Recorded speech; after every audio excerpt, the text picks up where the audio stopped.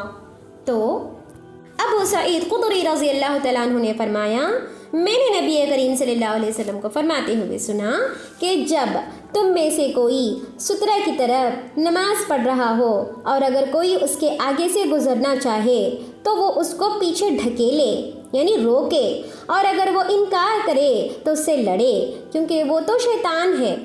تخریج صحیح البخاری۔ تشریح، یہ حدیث سترے کی مشروعیت کی دلیل ہے۔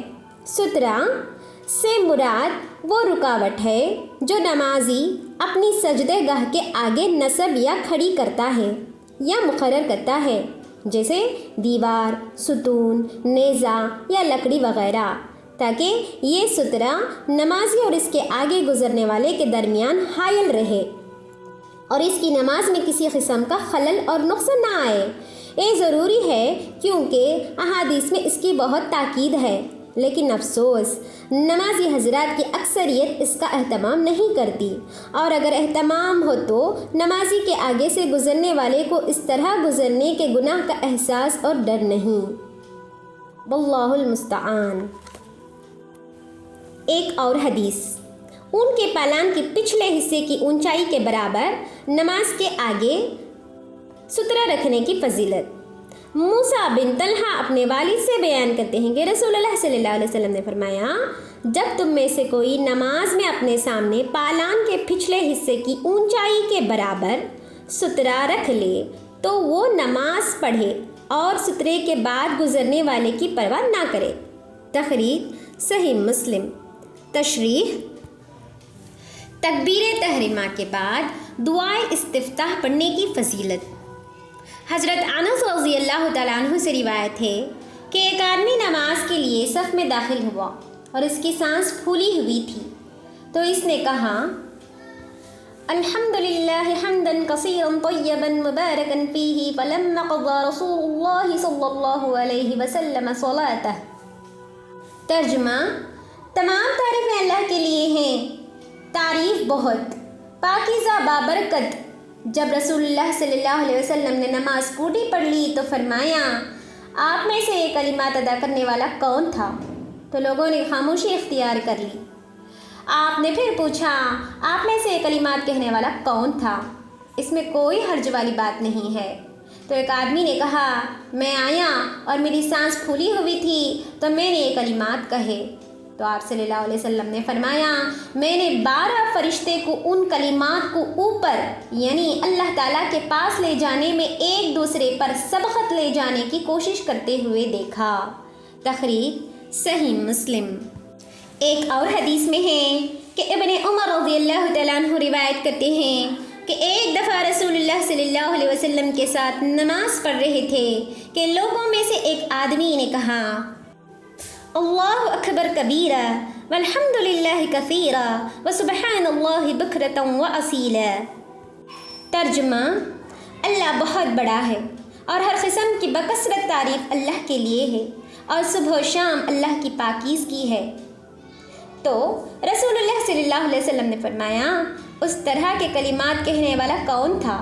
تو لوگوں میں سے ایک آدمی نے کہا، میں ہوں اللہ کے رسول۔ تو آپ صلی اللہ علیہ وسلم نے فرمایا، مجھے تعجب ہوا کہ ان کے لیے آسمان کے دروازے کھولے گئے۔ ابن عمر رضی اللہ تعالیٰ عنہ فرماتے ہیں کہ جب سے میں نے رسول اللہ صلی اللہ علیہ وسلم سے یہ بات سنا، اس وقت سے ان کلمات کو کبھی ترک نہیں کیا۔ تخریج صحیح مسلم۔ ان کلمات کی فضیلت جو قرآن نہ جاننے والا نماز میں کہتا ہے۔ حدیث، عبداللہ بن ابی اوفی رضی اللہ تعالیٰ عنہ بیان کرتے ہیں، ایک آدمی نبی کریم صلی اللہ علیہ وسلم کی خدمت میں حاضر ہوا تو اس نے عرض کیا، میں قرآن مجید میں سے کچھ بھی یاد کرنے کی استطاعت نہیں رکھتا، مجھے ایسے کلمات سکھائیے جو مجھے نماز میں کفایت کر جائیں۔ تو آپ صلی اللہ علیہ وسلم نے فرمایا، کہہ سبحان اللہ والحمد للہ ولا الہ الا اللہ واللہ اکبر ولا حول ولا قوة الا باللہ۔ ترجمہ: ہر قسم کی پاکیزگی اللہ کے لیے ہے اور تمام تعریفیں اللہ کے لیے ہیں، اور اللہ کے سوا کوئی معبود نہیں، اور اللہ سب سے بڑا ہے، اور گناہوں سے بچنے اور نیکی کرنے کی طاقت محض اللہ کی توفیق کے ساتھ ہے جو بلند اور عظیم ہے۔ سعدمی نے عرض کی، اللہ کے رسول صلی اللہ علیہ وسلم، یہ تو اللہ کے لیے ہیں، میرے لیے کیا ہے؟ تو آپ صلی اللہ علیہ وسلم نے فرمایا، کہہ اللہم ارحمنی ورزقنی وعافنی وہدنی، یعنی اے اللہ مجھ پر رحم فرما اور مجھے رزق، عافیت اور ہدایت عطا فرما۔ پس جب آدمی جانے کے لیے کھڑا ہوا تو آپ صلی اللہ علیہ وسلم نے ہاتھ کے ساتھ اشارہ کرتے ہوئے فرمایا کہ اس نے تو اپنا ہاتھ خیر اور بھلائی سے بھر لیا ہے۔ تخریج سنن ابی داؤد، روایت حسن ہے۔ آمین میں فرشتوں کی موافقت کی فضیلت۔ حدیث: ابو ہریرہ رضی اللہ تعالیٰ عنہ سے روایت ہے کہ رسول اللہ صلی اللہ علیہ وسلم نے فرمایا، جب تم میں سے کوئی آمین کہتا ہے تو فرشتے آسمان میں آمین کہتے ہیں، اور اگر اس کی آمین فرشتوں کی آمین سے موافق ہو گئی تو اس کے گزشتہ گناہ معاف کر دیے جاتے ہیں۔ اور مسلم کی ایک روایت میں ہے، جب تم میں سے کوئی آمین کہتا ہے اور فرشتے آسمان میں آمین کہتے ہیں، پس ان میں سے ایک آمین دوسری کے موافق ہو گئی تو اس کے گزشتہ گناہ معاف کر دیے جاتے ہیں۔ تخریج صحیح البخاری۔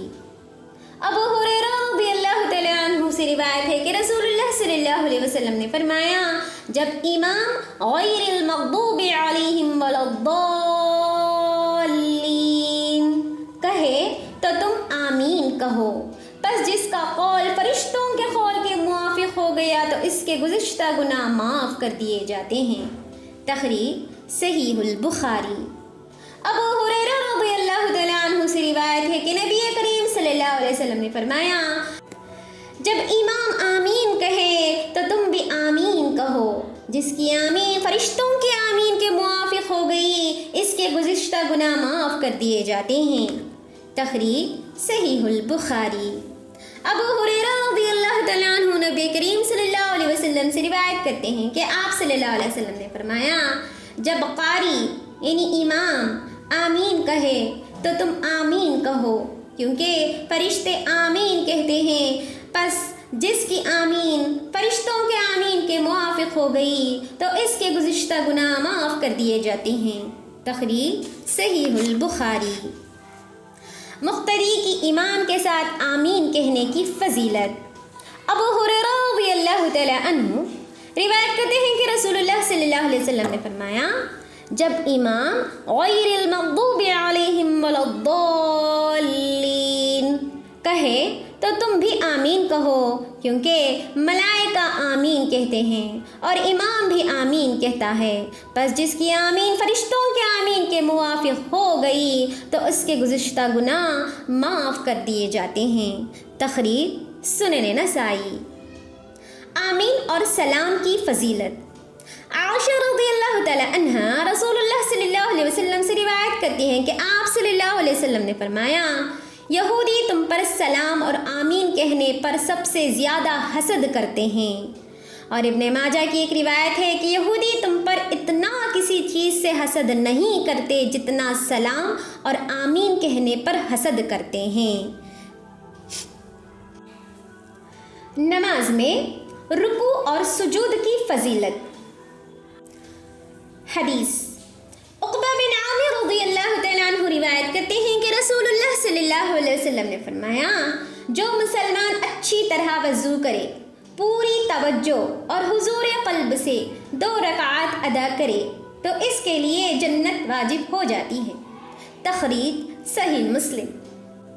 رکوع کے بعد اللہم ربنا لک الحمد کہنے کی فضیلت۔ ابو ہریرہ رضی اللہ تعالیٰ عنہ سے روایت ہے کہ رسول اللہ صلی اللہ علیہ وسلم نے فرمایا، جب امام سمع اللہ لمن حمدہ، اللہ نے اس کو سن لیا جس نے اس کی تعریف کی، کہے تو تم کہو اللہم ربنا لک الحمد، اے ہمارے رب ہر قسم کی تعریف آپ کے لیے سزاوار ہے، بس جس کا قول فرشتوں کے قول کے موافق ہو گیا تو اس کے گزشتہ گناہ معاف کر دیے جاتے ہیں۔ رفاعہ بن رافع زرقی رضی اللہ تعالیٰ عنہ روایت کرتے ہیں کہ ہم ایک دن نبی کریم صلی اللہ علیہ وسلم کے پیچھے نماز پڑھ رہے تھے۔ جب آپ صلی اللہ علیہ وسلم نے رکوع سے سر اٹھایا تو کہا سمع اللہ لمن حمدہ، آپ کے پیچھے ایک آدمی نے کہا ربنا ولک الحمد حمدا کثیرا طیبا مبارکا فیہ۔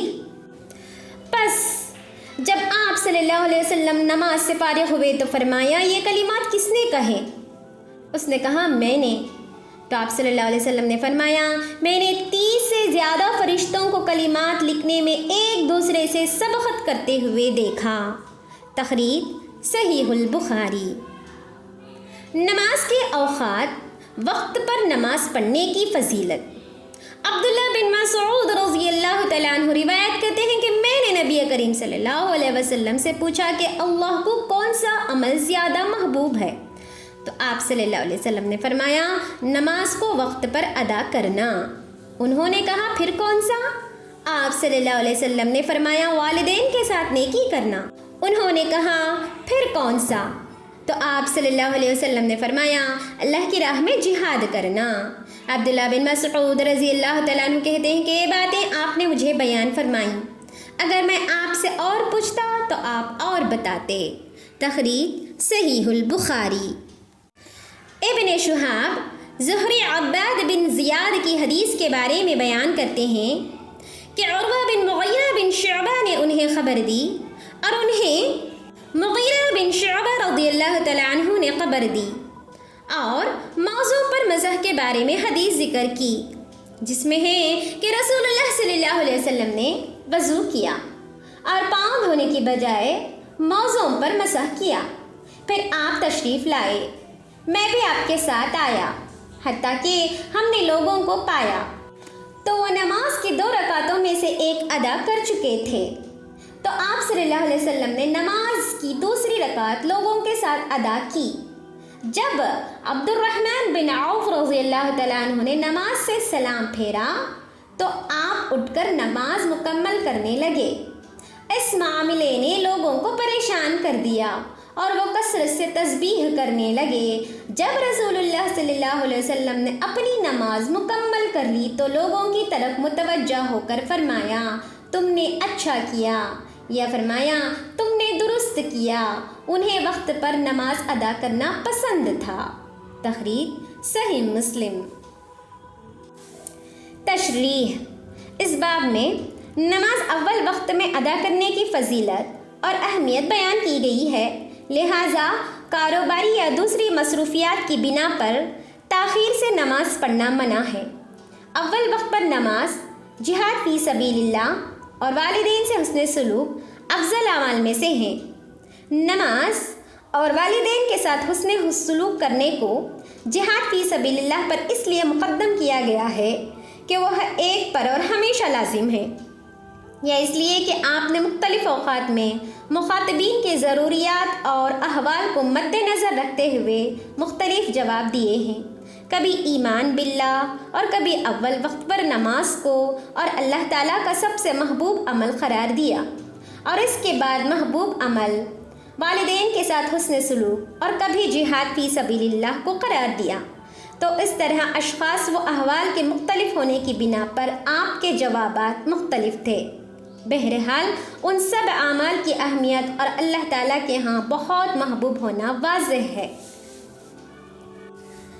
کامیاب ہونے کے لیے اعمال۔ مالک بن انس رضی اللہ تعالیٰ عنہ اپنے چچا ابو سہیل بن مالک سے اور وہ اپنے باپ سے روایت کرتے ہیں کہ انہوں نے طلحہ بن عبید اللہ سے سنا۔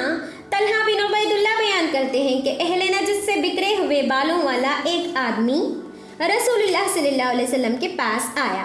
اس کی گنگناہٹ سنی جا رہی تھی لیکن سمجھ میں نہیں آ رہا تھا کہ وہ کیا کہتا ہے، حتیٰ کہ جب قریب آیا تو پتہ چلا کہ وہ اسلام کے متعلق پوچھ رہا تھا کہ وہ کیا ہے۔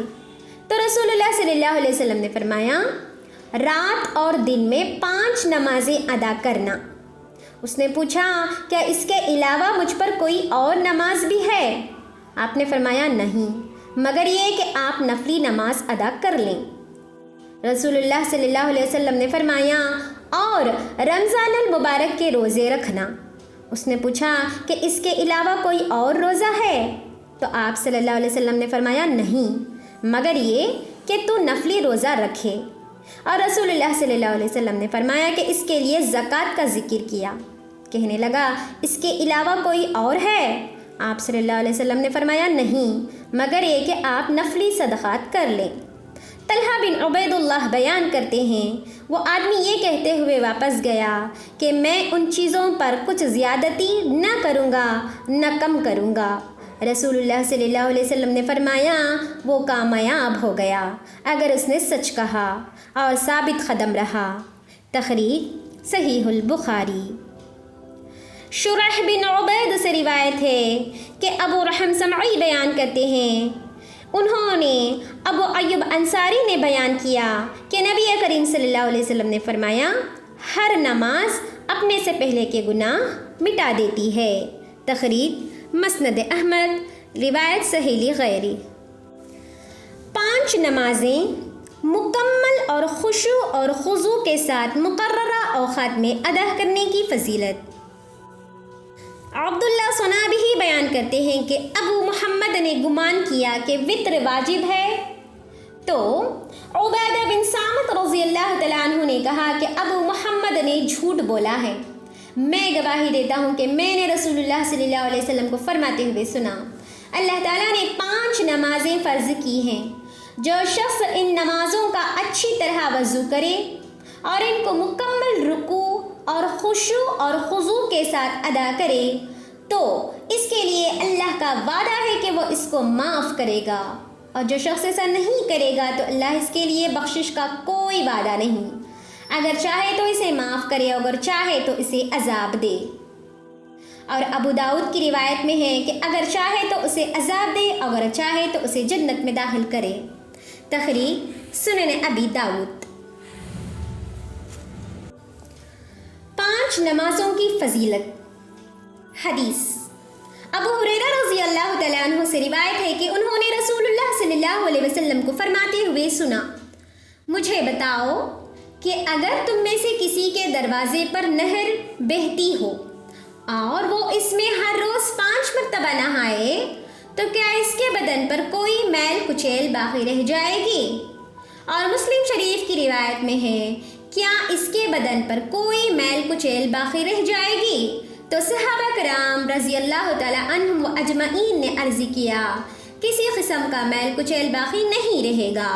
تو آپ صلی اللہ علیہ وسلم نے فرمایا یہی 5 نمازوں کی مثال ہے، اللہ ان نمازوں کے ذریعے سے گناہوں کو مٹا دیتا ہے۔ تخریج صحیح البخاری۔ ابو ہریرہ رضی اللہ تعالیٰ عنہ سے روایت ہے کہ رسول اللہ صلی اللہ علیہ وسلم فرمایا کرتے تھے 5 نمازیں جمعہ تک اور رمضان دوسرے رمضان تک کے درمیانی وقفوں میں ہونے والے گناہوں کا کفارہ ہیں، بشرطے کہ آدمی کبیرہ گناہوں سے اجتناب کریں۔ تخریج صحیح مسلم۔ سلیم بن عامر بیان کرتے ہیں کہ میں نے ابو امامہ رضی اللہ تعالیٰ عنہ کو فرماتے ہوئے سنا کہ میں نے رسول اللہ صلی اللہ علیہ وسلم کو خطبہ حجۃ الوداع کے موقع پر خطاب فرماتے ہوئے سنا اللہ سے ڈرو جو تمہارا رب ہے، اور 5 نمازیں ادا کرو، اور رمضان المبارک کے روزے رکھو، اور اپنے اموال کی زکوٰۃ ادا کرو، اور اپنے حاکم کی کتاب و سنت کے مطابق اطاعت کرو تو تم اپنے رب کی جنت میں داخل ہو جاؤ گے۔ راوی کہتا ہے میں نے ابو امامہ رضی اللہ تعالیٰ عنہ سے کہا تو نے کتنے عرصے سے رسول اللہ صلی اللہ علیہ وسلم سے یہ حدیث سنی ہے؟ تو انہوں نے کہا جب میں نے یہ حدیث سنی تو میں اس وقت 30 سال کا تھا۔ تخریج جامع ترمذی، روایت حسن ہے۔ نماز اللہ عز و جل سے سرگوشی ہے۔ انس رضی اللہ تعالیٰ عنہ روایت کرتے ہیں نبی کریم صلی اللہ علیہ وسلم نے فرمایا جب تم میں سے کوئی نماز ادا کرتا ہے تو وہ اپنے رب سے سرگوشی کر رہا ہوتا ہے، پس وہ اپنے دائیں طرف نہ تھوکے بلکہ اپنے بائیں پاؤں کے نیچے تھوکے۔ اور شعبہ کی روایت میں ہے سامنے اور دائیں طرف نہ تھوکے لیکن بائیں طرف یا پاؤں کے نیچے تھوکے۔ مکمل وضو کر کے فرض نماز ادا کرنے کی فضیلت۔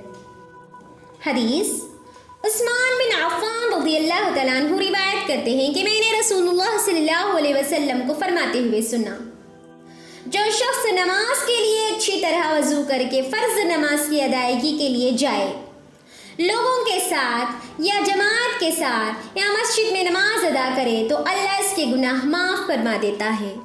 تخریج صحیح مسلم۔ جامع بن شداد سے روایت ہے کہ میں نے حمران بن عبان سے اس مسجد میں بشر کے دورہ خلافت میں ابو بردہ سے بیان کرتے ہوئے سنا کہ عثمان بن عفان رضی اللہ تعالیٰ عنہ کہتے ہیں رسول اللہ صلی اللہ علیہ وسلم نے فرمایا جو شخص مکمل وضو کرے جیسا کہ اللہ تعالیٰ نے اسے حکم دیا ہے تو فرض نمازوں کی ادائیگی گزشتہ نمازوں تک کے گناہوں کا کفارہ ہے۔ تخریج صحیح مسلم۔ رسول اللہ صلی اللہ علیہ وسلم کی وفات کے وقت نماز کی وصیت۔ حدیث انس بن مالک رضی اللہ تعالیٰ عنہ روایت کرتے ہیں کہ وفات کے وقت رسول اللہ صلی اللہ علیہ وسلم کی عام وصیت یہ تھی، نماز اور غلاموں کا خیال رکھنا۔ انس بن مالک رضی اللہ تعالیٰ عنہ روایت کرتے ہیں کہ وفات کے وقت رسول اللہ صلی اللہ علیہ وسلم کی عام وصیت یہ تھی، نماز اور غلاموں کا خیال رکھنا۔ انس بن مالک رضی اللہ تعالیٰ عنہ روایت کرتے ہیں کہ وفات کے وقت رسول اللہ صلی اللہ علیہ وسلم کی عام وصیت یہ تھی، نماز اور غلاموں کا خیال رکھنا۔ تخریج سنن ابن ماجہ۔ مصیبت یا پریشانی یا تکلیف کے وقت نماز کے ذریعے مدد طلب کرنا۔ حدیث حذیفہ رضی اللہ تعالیٰ عنہ سے روایت ہے کہ جب نبی کریم صلی اللہ علیہ وسلم کو کوئی پریشان کن معاملہ درپیش ہوتا تو آپ نماز پڑھتے۔ تخریج سنن ابی داؤد۔ علی رضی اللہ تعالیٰ عنہ کہتے ہیں کہ بدر کے دن ہم میں صرف مقداد رضی اللہ تعالیٰ عنہ گھڑ سوار تھے اور رسول اللہ صلی اللہ علیہ وسلم کے سوا ہم سب سو گئے تو آپ صلی اللہ علیہ وسلم ایک درخت کے نیچے صبح تک نماز پڑھتے اور روتے رہے۔ تخریج مسند احمد۔ عبداللہ بن محمد بن حنیفہ کہتے ہیں میں اور میرا باپ ایک انصاری سسرالی رشتہ دار کی عیادت کے لیے گئے، پس نماز کا وقت ہو گیا تو انہوں نے اپنے گھر والوں میں سے ایک لڑکی کو کہا میرے لیے وضو کا پانی لاؤ تاکہ میں نماز پڑھ کر راحت حاصل کر لوں۔ ہم حیران ہوئے تو انہوں نے کہا میں نے رسول اللہ صلی اللہ علیہ وسلم کو فرماتے ہوئے سنا، بلال اٹھو، اذان کہو، ہمیں نماز کے ذریعے راحت اور آرام پہنچاؤ۔ تخریج سنن ابی داؤد، روایت صحیح غیرہ۔ ابراہیم علیہ السلام اور سارہ علیہ السلام کا قصہ جب کہ وہ بڑی مصیبت میں تھے تو انہوں نے نماز ادا کی اور اللہ سے اس کی طلب کی تو اللہ نے اس مصیبت سے چھٹکارا دے دیا۔ حدیث ابو ہریرہ رضی اللہ تعالیٰ عنہ سے روایت ہے کہ رسول اللہ صلی اللہ علیہ وسلم نے فرمایا کہ ابراہیم نبی علیہ السلام نے 3 جھوٹوں کے سوا کبھی جھوٹ نہیں بولا۔ 2 اللہ کی ذات کے بارے میں تھا، ایک ان کا کہنا کہ میں بیمار ہوں، دوسرا ان کا کہنا کہ اس بڑے بت نے بتوں کو توڑا ہے، اور تیسرا یہ کہ ایک اپنی بیوی سارہ کے بارے میں تھا کہ وہ اپنی بیوی سارہ کے ساتھ ایک ظالم سرکش کے علاقے میں آئے۔ سارہ سب لوگوں سے زیادہ خوبصورت تھی تو ابراہیم علیہ السلام نے اپنی زوجہ سارہ علیہ السلام سے کہا کہ اس ظالم کو اگر پتہ چل گیا کہ تو میری بیوی ہے تو وہ تیرے بارے میں مجھ پر غالب آ جائے گا، بس اگر وہ آپ سے پوچھے تو اسے بتانا کہ تو میری بہن ہے اور تو میری اسلام کے لحاظ سے اسلامی بہن ہے، کیونکہ دنیا میں میرے اور تیرے سوا کوئی مسلمان میرے علم میں نہیں ہے۔ پس جب اس سرکش کی زمین میں داخل ہوئے تو اس سرکش کے کسی اہلکار نے دیکھ لیا تو اس نے جا کر اس سرکش کو بتایا کہ تیرے علاقے میں ایک عورت آئی ہے، وہ تیرے ہی لائق ہے۔ تو اس سرکش نے سارا کو اپنے پاس منگوا لیا۔ تو ابراہیم علیہ السلام نے اس شدت کے وقت نماز شروع کر دی۔ پس سارا اس سرکش کے پاس آئی تو وہ سرکش اس پر قدرت نہ پا سکا، اس کا ہاتھ شدید طور پر بند ہو گیا۔ تو اس نے سارا سے کہا کہ اللہ تعالیٰ سے دعا کر کہ میرے ہاتھ کھل جائے، میں تجھے نہیں نقصان پہنچاؤں گا۔ پس سارا نے دعا کی، لیکن اس نے دوبارہ پھر ہاتھ ڈالنا چاہا تو اس کا ہاتھ پہلے سے بھی زیادہ سختی کے ساتھ بند ہو گیا۔ تو سرکش نے پھر دعا کے لیے کہا، سارا نے پھر دعا کی اور وہ ظالم سہبارہ ہاتھ ڈالنے لگا تو اس کا ہاتھ پہلے دونوں دفعہ سے زیادہ سختی کے ساتھ بند ہو گیا۔ تو اس نے کہا کہ میرے لیے اللہ سے دعا کر کہ میرا ہاتھ کھل جائے، اللہ ضامن و گواہ ہے، میں آپ کو نقصان نہیں پہنچاؤں گا۔ تو سارا علیہ السلام نے دعا کی تو اس کا ہاتھ کھل گیا، اور اس نے اس کو بلایا جو سارا کو اس کے پاس لے کر آیا تھا۔ اس کے لیے کہا کہ تو میرے پاس انسان کی بجائے کوئی شیطان لے کر آیا ہے، اس کو میرے علاقے سے نکال دے اور اس کو حاجرہ کی خدمت کے لیے دے دے۔ پس سارا واپس آئی تو ابراہیم علیہ السلام نے نماز سے فارغ ہو کر پوچھا کہ تیرا کیا حال ہے؟ تو سارا علیہ السلام نے جواب دیا کہ بہتر حال ہے، اللہ تعالیٰ نے فاجر کے ہاتھ کو روک لیا اور اس نے خدمت کے لیے ایک خادمہ بھی دے دی۔ ابو ہریرہ رضی اللہ تعالیٰ عنہ نے کہا کہ اے اہل عرب، یہ حاجرہ تمہاری ماں ہے۔ تخریج صحیح مسلم۔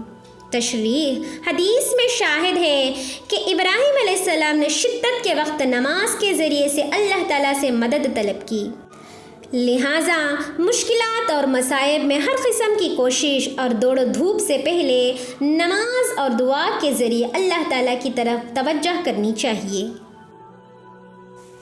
نماز کے مقام اور مرتبہ کی تعظیم اور فضیلت اور استقبال قبلہ اور رکوع اور سجود کی فضیلت۔ ابو المنیب کہتے ہیں کہ ابن عمر رضی اللہ تعالیٰ عنہ نے ایک نوجوان کو نماز پڑھتے ہوئے دیکھا، اس نے نماز کو خوب لمبا کیا۔ ابن عمر رضی اللہ تعالیٰ عنہ نے پوچھا، تم میں سے اس نوجوان کو کون جانتا ہے؟ ایک آدمی نے کہا، میں جانتا ہوں۔ ابن عمر رضی اللہ تعالیٰ عنہ نے کہا، اگر میں اسے جانتا ہوتا تو میں اس کو رکوع اور سجود زیادہ ادا کرنے کا حکم دیتا، کیونکہ میں نے رسول اللہ صلی اللہ علیہ وسلم کو فرماتے ہوئے سنا، جب آدمی نماز ادا کرنے کے لیے کھڑا ہوتا ہے تو اس کے سارے گناہ اس کے کندھوں پر رکھ دیے جاتے ہیں، تو وہ جب بھی رکوع اور سجود کرتا ہے تو اس سے گناہ گر جاتے ہیں۔ تخریج الحلیۃ للحافظ ابی نعیم الاصبہانی۔ روایت صحیح ہے۔ نماز میں ادھر ادھر دیکھنے کی ممانعت۔ حدیث زید بن سلام سے روایت ہے کہ انہیں ابو سلام نے حارث اشعری رضی اللہ تعالیٰ عنہ سے بیان کیا کہ رسول اللہ صلی اللہ علیہ وسلم نے فرمایا، اللہ نے یحییٰ بن زکریا علیہ السلام کو 5 باتوں کا حکم دیا، اس میں یہ بات بھی تھی کہ اللہ تم کو نماز پڑھنے کا حکم دیتا ہے، پس جب تم نماز پڑھو تو ادھر ادھر مت دیکھو، کیونکہ اللہ اپنے چہرے کو بندے کے چہرے پر مرکوز رکھتا ہے جب تک وہ ادھر ادھر نہ دیکھے۔ تخریج جامع ترمذی۔ روایت صحیح ہے۔ نماز فجر اور نماز عصر باجماعت پڑھنے کی فضیلت۔ حضرت قیس بیان کرتے ہیں کہ مجھے حضرت جریر بن عبداللہ رضی اللہ تعالیٰ عنہ نے کہا کہ ہم نبی کریم صلی اللہ علیہ وسلم کے پاس موجود تھے کہ آپ صلی اللہ علیہ وسلم نے 14ویں رات کے چاند کو دیکھ کر فرمایا، تم عنقریب اپنے رب کو دیکھو گے جیسا کہ تم اس کو دیکھتے رہے ہو، اس رب تعالیٰ کے دیکھنے میں تم کو کوئی بھیڑ محسوس نہیں ہوگی۔ پس اگر استطاعت رکھتے ہو کہ تم سے 2 نمازیں طلوع شمس و غروب شمس سے قبل یعنی فجر اور عصر فوت نہ ہوں تو ایسا کرو۔ پھر آپ صلی اللہ علیہ وسلم نے اللہ تعالیٰ کا فرمان تلاوت کیا اور اپنے رب کی تسبیح اور تعریف بیان کرتا رہ، سورج نکلنے سے پہلے اور اس کے ڈوبنے سے پہلے۔ تخریج صحیح البخاری۔ ابو بکر بن ابو موسیٰ اپنے باپ سے روایت کرتے ہیں کہ رسول اللہ صلی اللہ علیہ وسلم نے فرمایا، جو 2 ٹھنڈی نمازیں ادا کرے گا جنت میں داخل ہوگا۔ تخریج صحیح البخاری۔ تشریح، فجر کے ساتھ عصر کو ٹھنڈی تغلیباً کہا گیا ہے، جیسے باپ اور ماں دونوں کو ابوین اور چاند و سورج کو القمرین کہا گیا ہے۔ خاص طور پر ان 2 نمازوں کا ذکر اور ان کی اہمیت و تاکید کی وجہ یہ ہے کہ ان کے بارے میں اکثر سستی اور غفلت برتی جاتی ہے۔ نماز فجر نیند اور نماز عصر کاروباری مصروفیات کی وجہ سے رہ جاتی ہیں یا لیٹ ہو جاتی ہیں، اس لیے ان کی خاص تلقین کی گئی ہے، ورنہ نمازیں پوری 5 فرض ہیں، جیسا کہ قرآن اور حدیث کی نصوص سے ظاہر اور عیاں ہے۔ نماز کی اہمیت کی ایک اور فضیلت۔ ابو ہریرہ رضی اللہ تعالیٰ عنہ سے روایت ہے کہ رسول اللہ صلی اللہ علیہ وسلم نے فرمایا، تم میں رات اور دن کے فرشتے ایک دوسرے کے بعد باری باری آتے ہیں اور فجر اور عصر کی نماز میں جمع ہو جاتے ہیں، پھر رات گزارنے والے فرشتے اوپر چڑھ جاتے ہیں، پس وہ اللہ ان سے سوال کرتا ہے، اور مسلم شریف کی روایت میں ہے کہ ان کا رب ان سے پوچھتا ہے، حالانکہ وہ ان کے متعلق زیادہ جانتا ہے، کہ تم نے میرے بندوں کو کیسے چھوڑا؟ فرشتے جواب دیتے ہیں کہ ہم نے ان کو اس حال میں چھوڑا کہ وہ نماز پڑھ رہے تھے، اور ہم ان کے پاس گئے تو وہ نماز پڑھ رہے تھے۔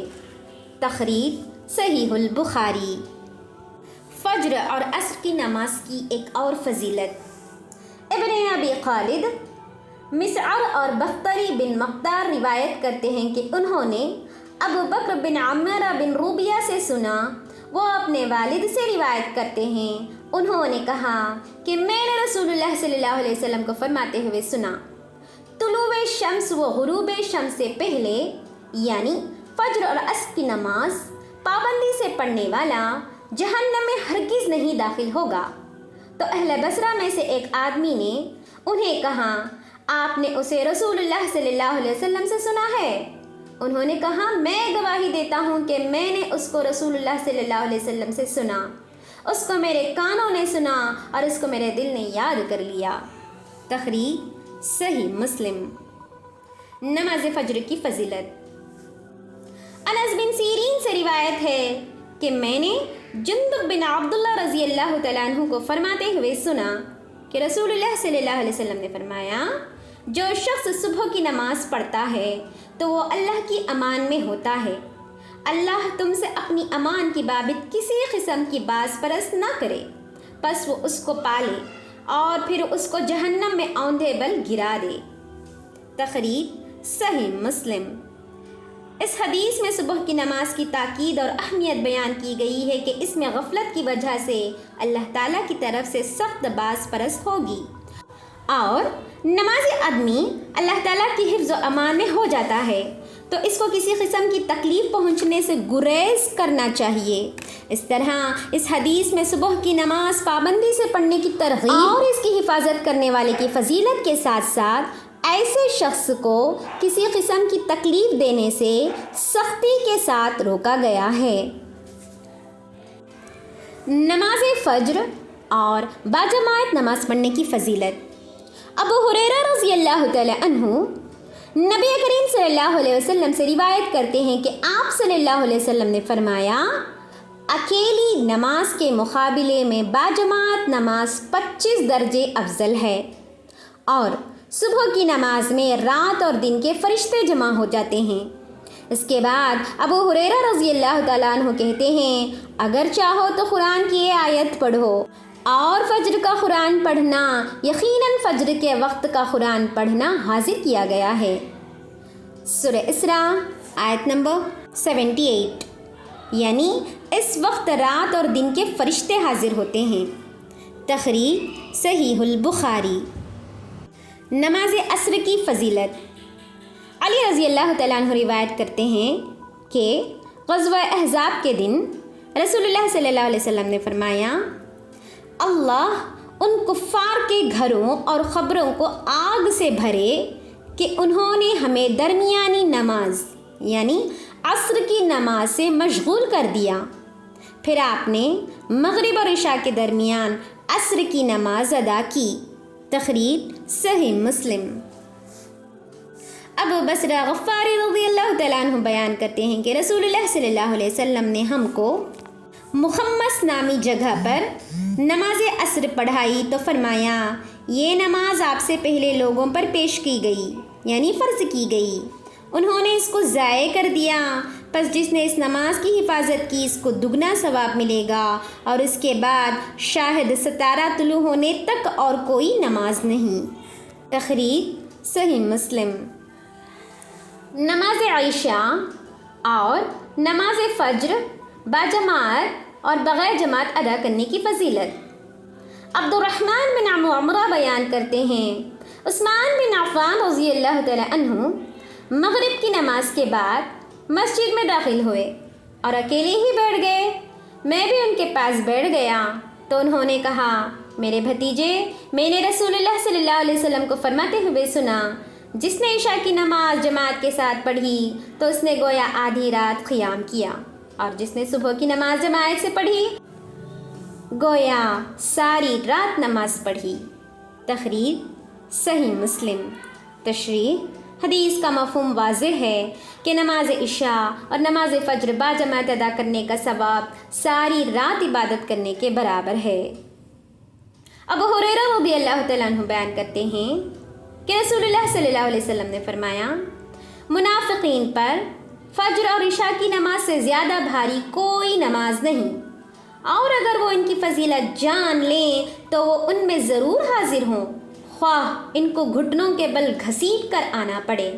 اور تحقیق میں نے ارادہ کیا کہ مؤذن کو حکم دوں کہ وہ اقامت کہے، پھر میں اس کو امامت کرانے کا حکم دوں، پھر میں آگ کا شعلہ لے کر اس کے بعد نماز میں حاضر نہ ہونے والوں کو جلا ڈالوں۔ تخریج صحیح البخاری۔ تشریح۔ منافقین پر یہ نمازیں اس طرح بھاری ہوتی ہیں کہ انہوں نے تو صرف دکھلاوے کی نماز پڑھنی ہوتی ہے، اللہ تعالیٰ کی رضا ان کا مقصد نہیں ہوتا، اور عشاء اور فجر میں منافقین کا دکھلاوے والا مقصد پورا نہیں ہوتا، اس لیے وہ ان نمازوں میں حاضر ہونے سے جی چراتے ہیں۔ مسلمانوں کو ان نمازوں میں بالخصوص غفلت و کوتاہی کا ارتکاب نہیں کرنا چاہیے کہ کہیں ان کی منافقین کے ساتھ مشابہت نہ ہو جائے۔ ابو عمیر بن انس اپنے چچا سے، جو کہ نبی کریم صلی اللہ علیہ وسلم کے صحابی ہیں، روایت کرتے ہیں، آپ نے فرمایا، منافق صبح اور عشاء کی نماز پڑھنے نہیں آتا۔ تخریج مسند احمد، روایت صحیح ہے۔ ابو ہریرہ رضی اللہ تعالیٰ عنہ کی مرفوع حدیث جس میں ہے کہ اگر لوگ عشاء اور صبح کی نماز کی فضیلت جان لیں تو انہیں گھٹنوں کے بل بھی آنا پڑے تو وہ ان میں ضرور آئیں۔ تخریج صحیح البخاری۔ دوسری نماز کے انتظار میں مساجد میں بیٹھے رہنے کی فضیلت۔ ابو ہریرہ رضی اللہ تعالیٰ عنہ کی مرفوع حدیث جس میں ہے کہ آپ صلی اللہ علیہ وسلم نے فرمایا، جب کوئی مسجد میں داخل ہوتا ہے تو وہ جب تک نماز کے انتظار میں رہتا ہے تو وہ نماز ہی میں ہوتا ہے، اور فرشتے اس کے لیے مغفرت اور رحمت کی دعا کرتے رہتے ہیں جب تک وہ اپنی جائے نماز پر بیٹھا رہے اور بے وضو نہ ہو۔ تخریج صحیح البخاری۔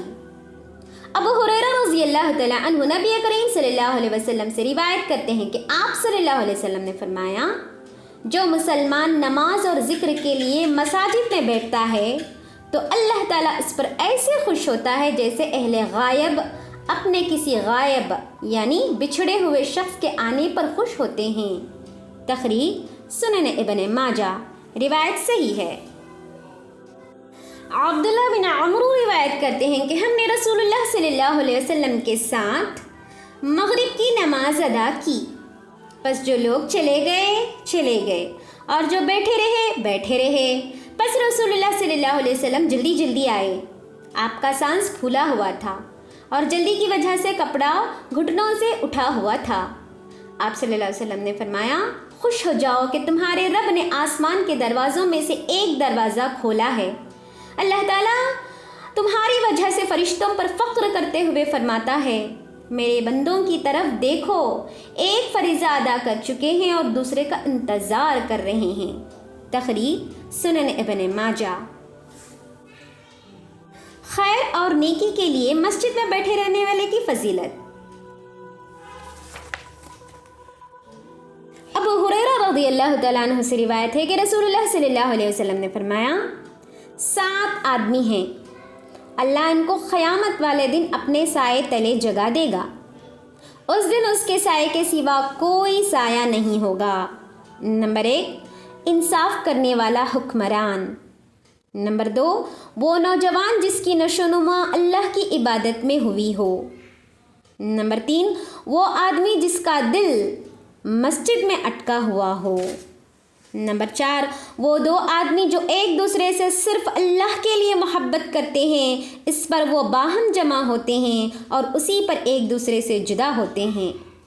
نمبر 5، وہ آدمی جسے کوئی حسین و جمیل عورت دعوت گناہ دے لیکن وہ اس کے جواب میں کہے کہ میں تو اللہ سے ڈرتا ہوں۔ نمبر 6، وہ آدمی جس نے کوئی صدقہ کیا اور اسے چھپایا حتیٰ کہ اس کے بائیں ہاتھ کو علم نہیں کہ اس کے دائیں ہاتھ نے کیا خرچ کیا۔ نمبر 7، وہ آدمی جس نے تنہائی میں اللہ کو یاد کیا اور اس کے خوف سے اس کی آنکھیں اشک بار ہو گئیں۔ تخریج صحیح البخاری۔ مومن نماز کے انتظار کی حالت میں بھی نماز میں ہوتا ہے۔ انس رضی اللہ تعالیٰ عنہ بیان کرتے ہیں کہ نبی کریم صلی اللہ علیہ وسلم نے نماز عشاء کو آدھی رات تک مؤخر کیا، پھر فرمایا، لوگ نماز ادا کر کے سو چکے ہیں لیکن تم نماز میں ہی تھے جب تک تم اس کے انتظار کر رہے تھے۔ اور ایک اور روایت میں ہے، لوگ نماز پڑھ کر سو گئے ہیں اور تم جب تک اس کا انتظار کر رہے تھے نماز ہی میں تھے۔ تخریج صحیح البخاری۔ ابو سعید خدری رضی اللہ تعالیٰ عنہ بیان کرتے ہیں، ہم نے رسول اللہ صلی اللہ علیہ وسلم کے ساتھ عشاء کی نماز آدھی رات کے وقت پڑھی۔ آپ صلی اللہ علیہ وسلم نے فرمایا، سب اپنی اپنی جگہ پر بیٹھ جاؤ۔ ہم سب اپنی جگہ پر بیٹھ گئے تو آپ صلی اللہ علیہ وسلم نے فرمایا، لوگ نماز پڑھ کر سو چکے ہیں اور تم نماز کی حالت ہی میں تھے جب تک تم نماز کا انتظار کر رہے تھے، اور اگر کمزور کی کمزوری اور بیمار کی بیماری نہ ہوتی تو میں اس نماز کو آدھی رات تک مؤخر کر دیتا۔ تخریج سنن ابو داؤد، روایت صحیح ہے۔ نماز کے بعد نماز کے انتظار کی فضیلت۔ ابو ہریرہ رضی اللہ تعالیٰ عنہ سے روایت ہے کہ رسول اللہ صلی اللہ علیہ وسلم نے فرمایا، کیا میں تمہیں ایسا عمل نہ بتلاؤں جس کے ذریعے سے اللہ تعالیٰ خطائیں مٹاتا ہے اور درجے بلند فرما دیتا ہے؟ صحابہ کرام رضی اللہ تعالیٰ عنہم و اجمعین نے عرض کیا، کیوں نہیں اللہ کے رسول صلی اللہ علیہ وسلم؟ آپ نے فرمایا، مشقت اور ناگواری کے باوجود مکمل وضو کرنا۔ نمبر 2، مسجد کی طرف زیادہ قدم چلنا۔ اور نمبر 3، نماز کے بعد نماز کا انتظار کرنا۔ یہی رباط ہے۔ اور ایک روایت میں ہے کہ یہی رباط ہے، یہی رباط ہے، یہی رباط ہے۔ ابو موسیٰ رضی اللہ تعالیٰ عنہ روایت کرتے ہیں کہ نبی کریم صلی اللہ علیہ وسلم نے فرمایا، تمام لوگوں سے نماز کے اجر و ثواب کا زیادہ مستحق وہ شخص ہے جو سب سے زیادہ دور سے چل کر آتا ہے، پھر وہ جو اس سے بھی دور کر چل کر آتا ہے، اور باجماعت نماز ادا کرنے کے لیے انتظار کرنے والا تنہا نماز پڑھ کر سو جانے والے سے زیادہ اجر و ثواب کا مستحق ہے۔ اور مسلم شریف کی روایت میں ہے، نماز امام کے ساتھ باجماعت ادا کرے۔ تخریج صحیح البخاری۔